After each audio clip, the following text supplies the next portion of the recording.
Solana might be the biggest whipsaw play that we've seen probably this entire cycle. I mean, we've seen it do astronomical gains coming from as low as like $8 up to like 290, and now we've seen it fall from like 290 down to, what are we at now, 140 within the span of like 3 weeks. So I mean, it's been a really crazy ride at Solana. So I want to talk today a little bit about kind of what does this mean, you know, like is this kind of a really great buy the dip opportunity, and is this, you know, one of the most epic bull traps or bear traps that we've ever seen, or is it time to get off the sinking ship? And, you know, the Solana's kind of had its run. It's a meme coin chain. Meme coins are over, therefore Solana's over. We're going to talk about that today. We'll have a little bit of my thoughts in there, but we'll also kind of stick to just what we're seeing in the market overall.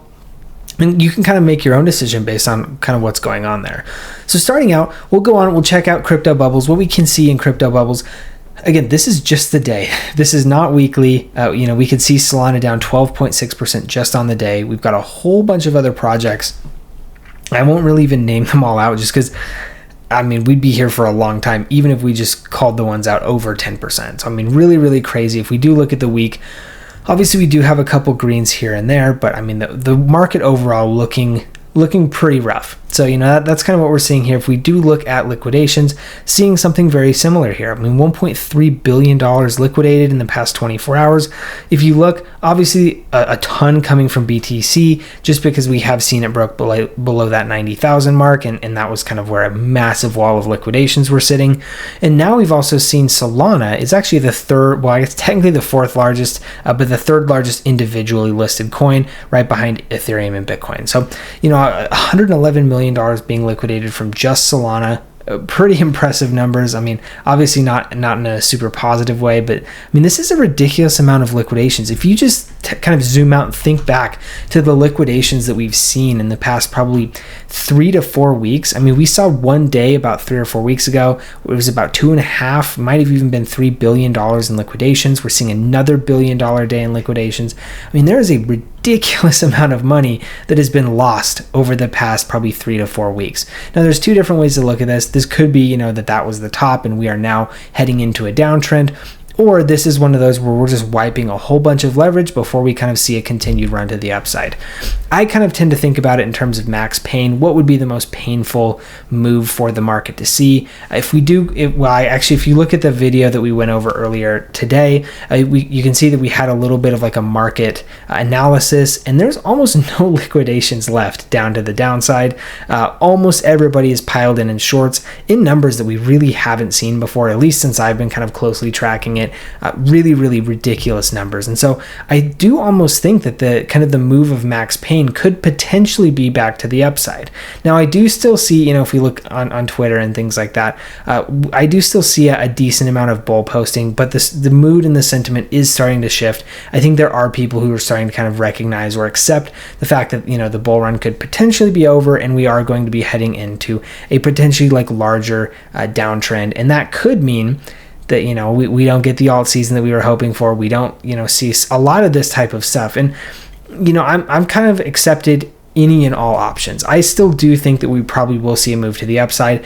But I mean, from a macro perspective, things are looking a little bit shaky in the macroeconomic environment. And I don't think that there is an alt season if we have a wider global recession, depression, however that ends up working out.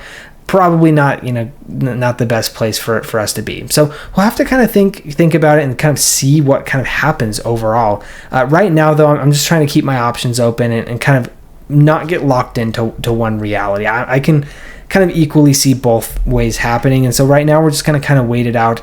If we do kind of continue down on a path to the downside, I think it's going to be something that, you know, is probably somewhat expected. It's not going to be too, it's not like you need like 400 IQ to figure that out. It's just pretty clear to see. Look at the chart going down, and that's the reason why, right? But if we see it turn around and move to the upside, I do think that it wouldn't be surprising to me either, because what we're seeing right now is a lot of people are capitulating. A lot of people are selling out. There's a lot of people who've lost conviction in what they've been holding on to. And what we can see is this is actually kind of a post that I saw that I felt like really captured this, especially particularly particularly with Solana. As I kind of opened the video with, Solana has been on a wild whipsaw, and this is exactly it, right? I mean, Solana at 150 last year was just an absolutely astounding achievement. People were thrilled. I mean, it basically gone from like $8 to 150 in the span of about 4 or 5 months, and now, you know, we're on the other side of it, and we've gone from almost 300 down to about 150, even lower than that at this point, in the span of about 3 or 4 weeks. So it's a rough time to be in Solana. I mean, realistically, Solana has been kind of a manic place to be kind of throughout the entire bull market. But, you know, what we've seen so far is, I think there's a level of kind of discontent or general exhaustion that we are seeing with memes. And so because of that, Solana is kind of taking, I would say, a brunt of that pessimism, just because they are kind of the meme chain.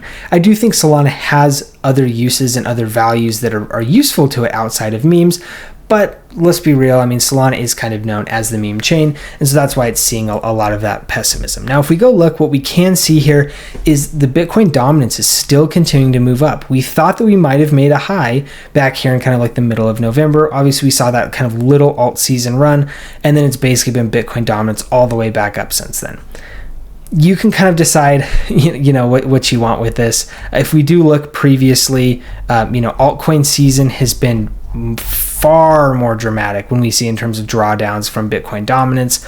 Also, we've seen Bitcoin dominance hit a little bit higher. It actually hits closer to 70%. So we could realistically maybe make the claim that we haven't actually seen tops yet for Bitcoin in terms of Bitcoin dominance. Obviously, we haven't. You know, we did see this kind of very, very large wick up here a couple weeks ago, but we've continued to kind of make higher highs. Again, if we kind of exclude this wick, we've continued to kind of make higher highs and continue along. So, you know, where we top out for Bitcoin, very, very hard to say in terms of Bitcoin dominance, but I will say, and I think it's fairly clear to see, like, you know, we've seen Bitcoin dominance runs like this in like bear markets, right? I mean, we saw a larger runoff of Bitcoin dominance in like the end of 2022. This, again, I guess this might have been kind of max froth when maybe some like people were still capitulating, but even we can go back here where we see, you know, back in 18, you know, this I think was DeFi summer right here. I mean, I guess this technically was like the beginning of the bull market. But we can also see, you know, back here in 2019 when we saw a lot of the altcoin season run here. I mean, we saw a pretty substantial pullback, nothing crazy, but, you know, a pretty decent pullback. I guess it's similar in magnitude to what we saw here, but I mean, we've seen some far more ridiculous moves and some ridiculous swings on Bitcoin dominance than what we saw here. And so, I think especially since we've seen Bitcoin dominance kind of shoot back up so quickly, that to me is kind of what indicates it. Usually when we've seen Bitcoin dominance kind of bleed for a while, it stays low and then it kind of does a slow climb over time. So really, really hard to say. You know, I think the only thing that is very clear to us right now is that Bitcoin dominance is continuing to rise. What that means past that's really, really hard to say. Obviously, you know, there's the whole macro environment with risk on assets, various things like that. There's also the whole, like, you know, Bitcoin situation being a store of value. Does that just have an innately larger market cap than some of these others do? Possibly. It's very, very hard to say what kind of Bitcoin dominance means within the larger context just at this time, right? Obviously, you know, things can change. It's a very fluid situation, but I do think, you know, until we see a definitive top on Bitcoin dominance, it looks like we're just going to continue to see this, you know, keep going to the upside. We have kind of two trend lines that we've been tracking. It's above both of them. You know, we're going to be looking towards about the middle of March before we see a potential divergence coming in here. So we'll just have to kind of wait and see how that unfolds. Also, we can see that there's a, you know, crypto quants Ki Young Ju says altcoins are likely to outperform in 2025 due to potential ETF approvals, sustainable attention drivers, and revenue generating projects. Which altcoins are going to make it? We can also see here the era of everything pumping is over. It's a selective alt season. Most altcoins won't make it. And so if we do see something like that, going back to Bitcoin dominance, there is a world in which we see a kind of more limited Bitcoin dominance pullback, just because not everything is pumping, right? Things are going to be going up, things are going to be going down, all relative to what we're seeing coming out of Bitcoin generally. So, you know, potentially, you know, we see a little bit more of a muted pullback compared to what we've seen in the past. Now, if we look at Solana and kind of take a more detailed look at the Solana chart, things look rough, right? I mean, it's pretty clear to see here. Here's that point where we did hit, kind of that $295 high. We are now down. We actually saw lows kind of hitting in the low 130s. So very, very far cry off from where we were even just a couple of weeks ago. We can see the 19th of January here, so just over a month ago. It's basically been down only since then. Now you can decide exactly why this is or what this means. We can see that almost the full wick outside of the Bollinger Band here, which is pretty crazy. This is usually when we see selling off this aggressive, we don't actually see it stay outside of the Bollinger Band for too long. So maybe we start to see price stabilize. This does look like we could be running up into a level of support here, kind of at this 130 range. So maybe we do find a level of support here. But overall, it's hard to say exactly what the future holds for Solana. I think right now we're seeing a lot of disillusionment. We're seeing a lot of frustration with the Solana chain. There is $2 billion of Solana unlocking here fairly soon. I think a lot of people are figuring that this could have a fairly negative impact on the Solana ecosystem. But we can also see here, Solana is very much in the oversold category. And again, this is all in the daily, so it is hard to kind of move this type of stuff like this. But we can see, price overextended to the downside, RSI showing oversold. I mean, there's a lot of things indicating that potentially we do see a bounce, right? However, there is when we were here at this point in time as well, we would have been seeing something different, and yet we've continued to move to the downside. So I'm not saying that this is a guarantee that we do start, to all of a sudden see a reversal. We could see a complete and total collapse of Solana. That is entirely possible.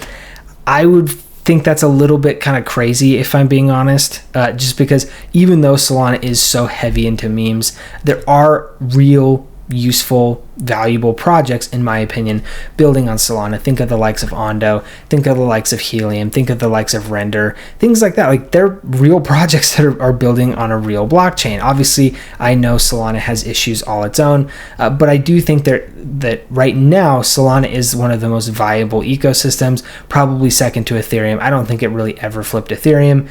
Maybe at this point in time, there were some people thinking that it could. I still think Ethereum's kind of the best, but now that seems to be completely gone, right? And that's where we kind of come back to this kind of meme here of Solana at 150 last year versus Solana at 150 now. It's all relative. Obviously, never a bad asset, just a bad price. Apparently last year 150 felt like a great price, and right now 150 feels like a really bad price. So obviously perspective is everything, and that will continue to change forever.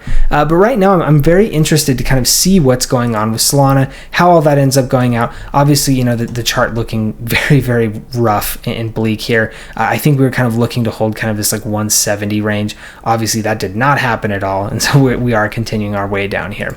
Like I said, if you are interested in trading Solana, Bitcoin, Ethereum, anything like that, I do have that link to Phemex in the description below, as well as links to WEEX and BTCC. You can see one of my favorite features, and one of the reasons why I actually signed on to do a partnership with Phemex is because of this futures grid. The futures grid I think is really, really cool. I've actually paid I think it was like $60 or $70 a month previously to actually have access to a software to do futures grid trading. I was actually doing it on Ethereum, and I did it really well. It was kind of ranging. It did actually quite well for me. If you are very, very risk averse in crypto, futures trading can be a futures grid trading can be a very, very great option for you. Just make sure that you're not using leveraged futures grid trading. That can get you in trouble. That is definitely not a risk averse way to go about it. Just do it straight, no leverage at all, but it's a really nice way for you to kind of capitalize on the volatility of crypto, which, if you haven't noticed recently, there is no shortage of. So anyway, a good option for you if you are interested. Like I said, I've got all those things in the description below, but overall, hopefully you found the information in this video useful. I mean, it's hard to say exactly where Solana goes from here, what the future holds for Solana. I personally think we will see a rebound. I could be completely wrong. I don't know that I would have called kind of the resurgence of Solana like we've seen it, but there was a lot of really bullish things that happened for Solana. There was a lot of really strong projects that migrated over to Solana. Really, when we started seeing some of those projects migrating is kind of what kind of turned my head a little bit to the fact that maybe Solana had a future after all. I do think the memes are kind of a little bit of a very prominent and kind of forward-facing black eye on the Solana ecosystem. But again, as much as I hate meme coins, people used it, right? I mean, that's more that many other chains can say. Yeah, I mean, maybe they're using it for bad reasons and stupid reasons that aren't useful for crypto, to which I would completely agree. But usage is what matters. And so, I don't think we can fault Solana too hard when they just are having the adoption on their chain, which I do think is generally kind of the base metric that everybody looks for. So anyway, I'd be interested to know your thoughts there. I know there's a ton of varying thoughts with Solana. Some people think it's a scam. Some people think it's great. Some people just don't really care generally. I'd love to hear kind of where you are in that overall kind of place. I'd be interested to know kind of, how do you feel about it? Do you think we're going to see Solana come back? Do you think it's over? All that type of stuff. Just drop those in the comment section below. Let me know what you think. I'm very, very interested to hear. Also, like I said, like, subscribe, all that type of stuff really, really helps me out, particularly in these difficult periods in the market. Usually views go down pretty substantially. And so, it all really, really helps me. So anyway, thank you guys for tuning in, and we'll see you in the next video.